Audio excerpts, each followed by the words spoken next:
Bali to, kakatamin ko muna to bago ko lagyan na concealed hinges. Yun, sa ganito pinto, pag lalagyan nyo ng hinges, yan, galing dito, sukatan yung 4 inches dito, baba taas, pati doon. Depende kung ang pinto mo mahaba, tapos may shelves, ang sukat nyo naman yung pareho lang dito sa kabilang dulo. Sa may mga shelves, igigitna mo lang sa may shelves katulad nito. Halimbawa, yan. Halimbawa ito may shelves. Pag sa mga haba, dito nyo tatapat. Gitna, actual nyo yung sukat. Hindi nyo i-divide sa sa haba ng pinto. Actualin nyo kasi pag halimbawa dinivide nyo yung haba ng pinto tapos sumakto dito sa shelves. Ulit ka na ng butas, may butas na yan. Kailangan actual yung pagsukat mo ng shelves na ay yung pinto na mahaba.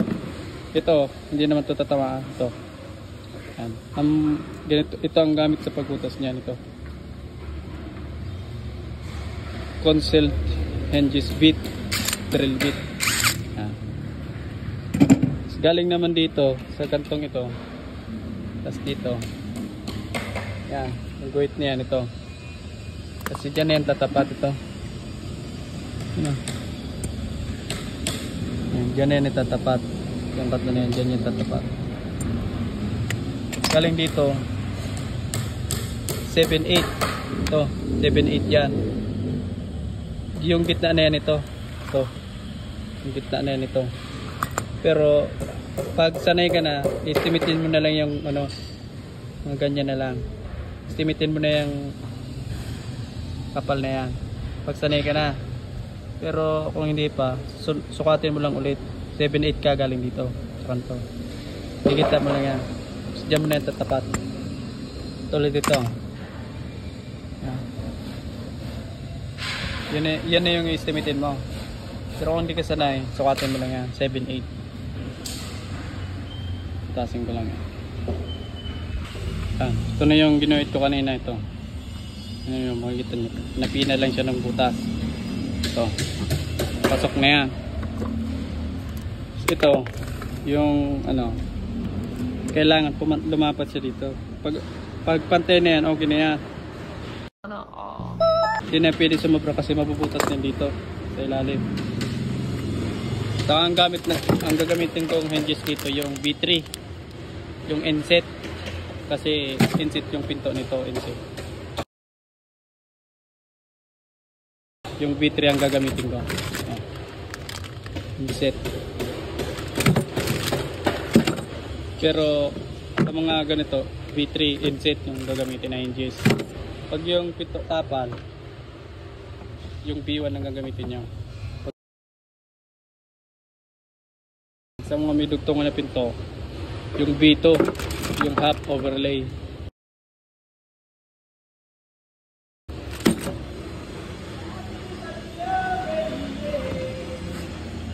Tignan yung kapal nito. Kapal nito. Parehas lang yan. Kasi sinukatan ko ng 7-8 galing dito. Kaya parehas yan. Pag kinabit nyo na yung hinges, kailangan barahan nyo to. Itong kantong ito. Ito doon. Para ito diretso. Naka-align siya dito. Sa gilid nito. Hindi siya pwedeng ganito. Hindi siya pwedeng kumanon. Kailangan diretso yan. Kaya para madiretso mo ito, kakalang bara. So, ginawa ko bara yung pinto na. Tinikit ko lang yan dyan. Saka doon. Pag tinikit mo na yung kabilaan doon saka dito, diretso na yan. Tapos pag ikabit nyo na yung pinto, ito, kailangan yung hinges, tignan nyo to, ito. Kailangan ito, itong tornilyo na to, makadikit yan dito, maka doon sa baba. Parehas yan. Kung ilang yung hinges, basta ito, nakadikit yan dito. Tapos papalapatin niya ito.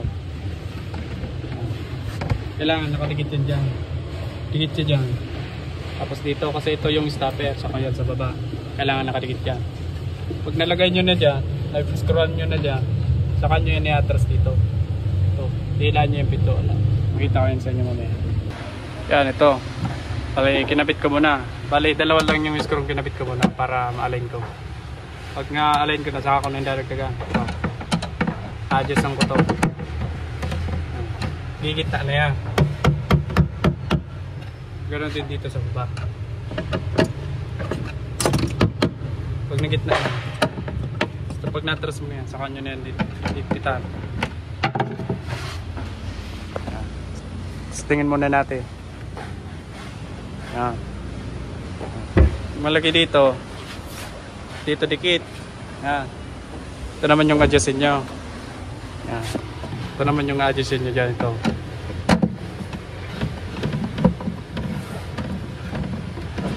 Parang dito sa baba. Kung ilang yung ikot doon, yun din yung ikot dito sa baba.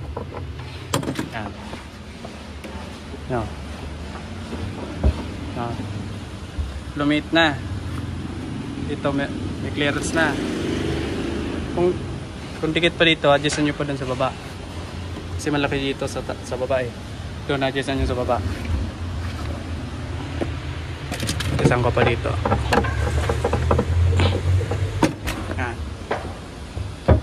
So yun. Sakto na siya. O dito sa taas, parehas na. Ganun parehas na rin yan dito. Yan o. Ano lang kadali mag-install ng pinto. Uy, sana all. Uy. Kailangan ito, nakadikit dito. Walang ganyan. Adjustin ko pa yan. Ano lang kadali. Tapos pag okay ng clearance nyo, saka nyo na ito dadagdagan ng screw dito. Yan, dadagdagan nyo na yan.